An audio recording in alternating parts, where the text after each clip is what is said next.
조인섭 변호사의 상담소.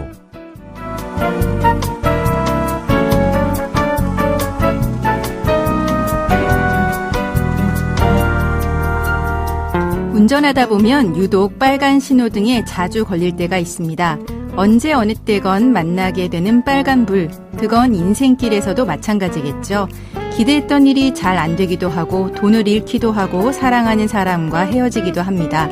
하지만 신호는 곧 바뀌죠. 속 시원하고 정확한 자문으로 법률 문제를 풀어드리는 조인섭 변호사의 상담소, 지금 바로 문을 열겠습니다. 저는 조인섭입니다.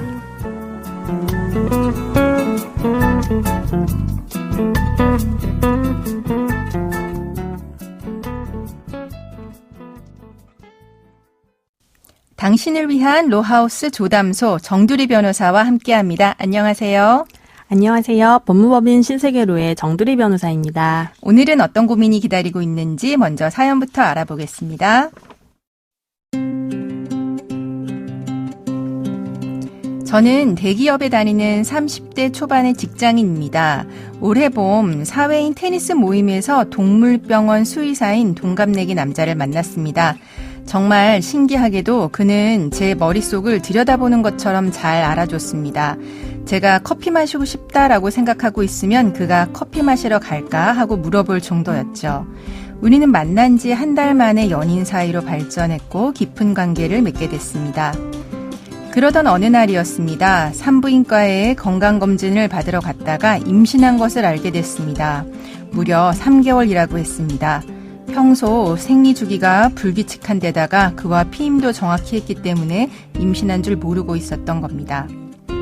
저는 곧바로 그에게 아기가 생긴 것을 알렸습니다. 그런데 결혼하자고 할 줄 알았던 그가 차갑게 돌변했습니다. 피임을 했는데 왜 임신이 된 거냐면서 본인의 아기가 맞냐고 묻더군요. 그리고 충격적인 이야기도 했습니다. 그는 유부남이었고 심지어 아내가 곧 출산할 예정이라고 하더라고요. 정말 기가 막힙니다. 제가 사랑한 남자가 유부남이었다니요. 요즘 그의 아내한테 상간녀 소송을 당하는 꿈을 꿉니다. 무섭고 눈앞이 깜깜합니다. 사실 저는 20대 철모르던 시절에 아기를 지운 적이 있습니다.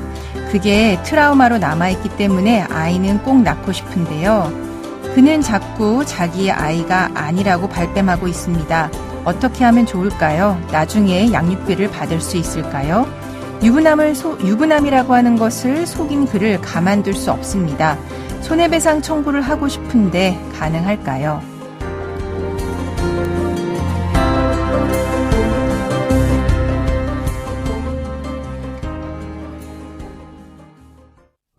네, 정말 너무 황당하고 어이없는 사연입니다.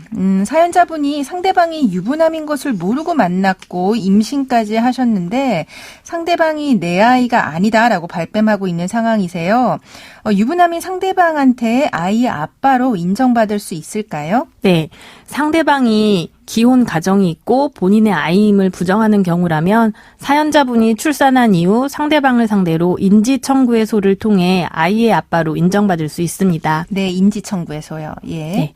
이런 경우 태어난 아이는 상대방 남자의 가족관계 등록부에도 등재가 될 수 있는데 네. 이때 아이는 상대방 남자의 혼외자가 되게 됩니다.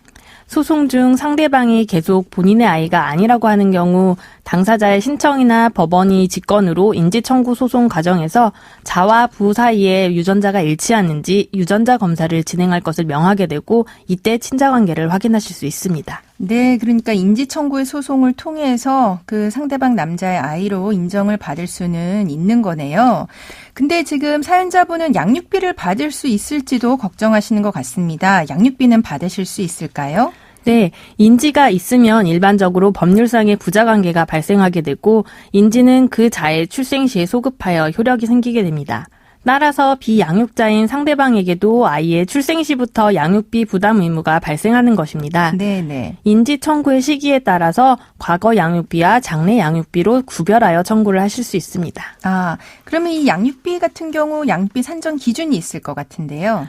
서울가정법원에서는 부모의 소득과 자녀의 나이별로 적정 양육비를 산정한 양육비 산정 기준표를 배포하고 있습니다. 네네. 이런 경우 가정법원은 장래 양육비는 부모의 재산 수준, 소득 수준, 자녀의 나이 등을 고려하여 양육비 액수를 결정하게 됩니다. 그러면은 과거 양육비는 좀 산정 기준이 다를까요? 네, 과거 양육비의 경우에는 장래 양육비와 달리 과거에 지급되지 않은 양육비를 일시에 청구하게 되는 것으로 우리 법원은 과거 양육비 액수를 결정할 때 부모 중 한쪽이 자녀를 양육하게 된 경위와 그에 소요된 비용의 액수, 그 상대방이 부양 의무를 인식하였는지 여부와 그 시기, 그것이 양육에 소요된 통상의 생활비인지 아니면 이례적이고 불가피하게 소요된 다액의 특별한 비용인지 여부와 당사자들의 재산 상황이나 경제적 능력, 부담의 형평성 등 여러 사정을 고려하여 적절하다고 인정되는 분담의 범위를 정하여야 한다고 판시하고 있습니다. 네, 그러니까 그럼 장래 양육비와 달리 과거 양육비는 좀 감액이 될 수도 있다라고 하는 의미로 보여지네요. 그러면은 상대방 재산이나 소득 수준에 따라서 이제 양육비가 정해지는데 상대방 재산이나 소득 수준은 어떻게 알 수가 있는 걸까요? 네, 양육비 소송 과정에서 상대방의 재산 수준을 알기 위해 상대방의 재산 목록을 제출하도록 명령할 것을 법원에 신청할 수 있습니다. 네. 또한 상대방이 제출한 재산 목록만을 기초로 하여 금융기관 등의 상대방의 재산을 조회할 수도 있습니다. 네, 만약에 이렇게 제출 안 하면요? 상대방이 법원의 명령에도 불구하고 제출하지 않는다면 과태료 처분을 받게 될 수도 있습니다. 네, 그럼 여러 가지 이제 증거 조사를 통해서 상대방의 재산이나 수입 상황을 파악을 할 수가 있겠네요. 지금 상황에서 또 사연자분은 상대 남자가 본인이 유부남인 것을 속인 것에 대해서 굉장히 분개하고 계시는데 이 손해배상 청구 할 수 있을까요? 네, 이런 경우 상대방이 이미 내가 유부남인 사실을 알고 있었다라고 주장하는 경우가 참 많은데요. 네. 사연자분이 상대방 남자가 유부남이라는 사실을 알지 못했다라는 점이 입증된다면 네. 정신적 고통에 대한 손해배상 청구가 가능할 것으로 보입니다. 네, 언제든지 가능한가요? 기한이 있을 것 같은데요. 네, 민법상 불법행위에 의한 손해배상 청구이므로 안 날로부터 3년, 있은 날로부터 10년의 소멸시효가 있음에 주의하셔야 합니다. 네, 그러면은 이거 입증은 어떻게 해야 될까요? 만약에 만나게 된 계기가 아까 사회인 테니스 동호회라고 하셨는데 이게 그렇죠. 직장 내 동호회 활동 같은 경우라면 사실 상대의 남자가 유부남인 사실을 보통 알려진 상황에서 만나기 때문에 사연자분한테 불리할 건데 이 상황에서는 낯선 사람들과의 사회인 동호회 모임인 경우라면 상대방과의 SNS 대화 내역, 카카오톡 프로필, 인스타그램 등 SNS에 결혼 사실을 알 수 있을 만한 사진이 있었는지 아니면 동호회의 다른 회원들의 진술서 같은 것을 확보하여 입증하는 것이 좋을 것 같습니다. 네. 게다가 지금 사연자분은 상대 남자의 아내분으로부터 상간녀 소송을 당할까봐 두려워하시는 것 같은데 상간녀 소송을 당할 가능성이 있을까요? 아마 사연자분이 인지청구나 손해배상 소송을 진행하는 경우에는 법률상 배우자로부터 상간녀 소송을 당할 위험이 없는 것은 아닙니다. 네. 특히 인지청구를 통해 아이가 상대방의 가족관계 등록부에 등재가 되는 경우 상대방 배우자도 알 수밖에 없는 상황이 될 것으로 보입니다. 네, 그러면 처음에는 이제 유부남이라고 하는 것을 몰랐다. 이 부분을 입증해서 대응하시는 게 필요할 것 같아 보이네요. 네, 지금까지 상담 내용을 정리해 보자면 사연자분은 가정이 있는 그 남자가 본인의 그 아이인 것을 부정한다라고 하면 아이를 출산한 이후 그 남자를 상대로 인지청구의 소를 통해서 아이의 아빠로 이제 인정받을 수 있고요. 그런 경우에 인지 결과에 따라서 과거 양육비와 장래 양육비도 모두 청구할 수 있다라고 하셨습니다. 양육비 같은 경우에는 상대방의 재산이나 소득 수준에 따라서 결정되는데요. 네, 재산과 소득 수준을 알기 위해서 상대방의 재산 목록을 제출하도록 법원에 요청하거나 각종 사실조회 등을 통해서 재산 정도를 조회해 볼 수 있다라고 해주셨습니다. 그리고 사연자분이 상대 남자가 유부남이라고 하는 것을 몰랐다라고 하는 점이 입증이 된다라고 하면은 사연자분이 상대 남자를 상대로 정신적 손해배상 청구 가능하고요. 그리고 혹시 그 남자분의 부인이 상간녀 소송을 제기하는 경우에도 방어를 할 수 있다라고 하는 내용까지 확인해 주셨습니다. 네, 조인섭 변호사의 상담소 청취자분들의 사연을 기다립니다. 정두리 변호사가 사연 보내시는 방법 알려주세요.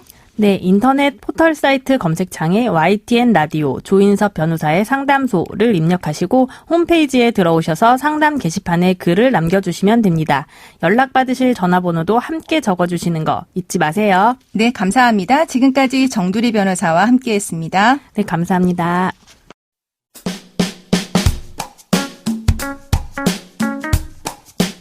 알아두면 쓸데있는 법률 이야기 알쓸법 시간입니다. 자연산 송이는 부르는 게 값이다, 금값이다 라고 하죠. 최근 강원도의 한 마을에서 이장이 송이를 딸 수 있는 권한을 일부 주민들에게 줬다는 주장이 나오면서 법정 공방으로 번졌습니다. 송이를 채취하려면 허가를 받아야 하는데요. 자세한 내용을 살펴볼까요?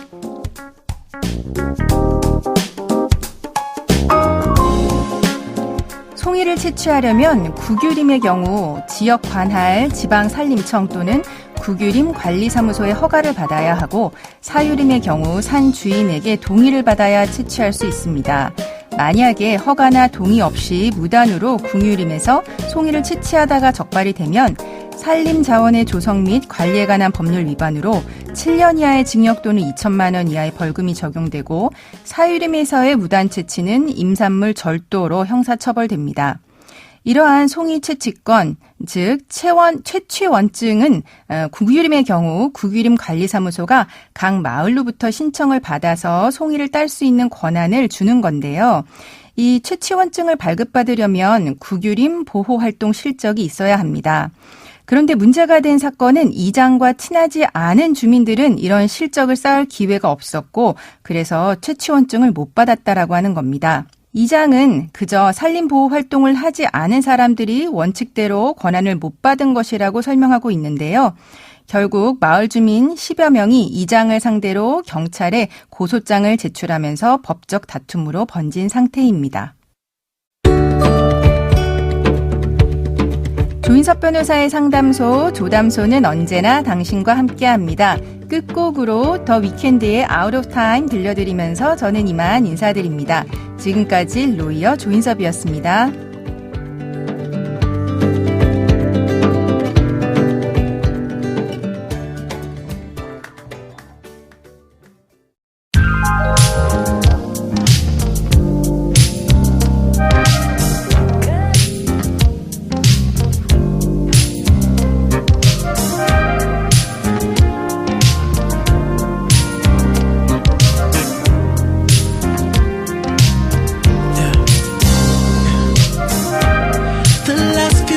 I've been working on me, baby. There's so much trauma in my life. I've been so cold to the ones who love me, baby. I look back now and I realize now. Remember when I held you? You begged me with your drowning eyes to stay.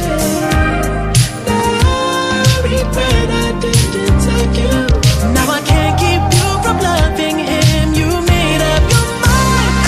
Say I love you, girl, but I'm out of time. Say I'm there for you, but I'm out of time. Say that I care for you, but I'm out of time. Said I'm too late to make you mine. Out of time. If you mess up just a little, baby, you know my line. If you don't trust him a little, then come right back, girl, come right back. Give me one chance, just a little. Baby, I'll treat you right.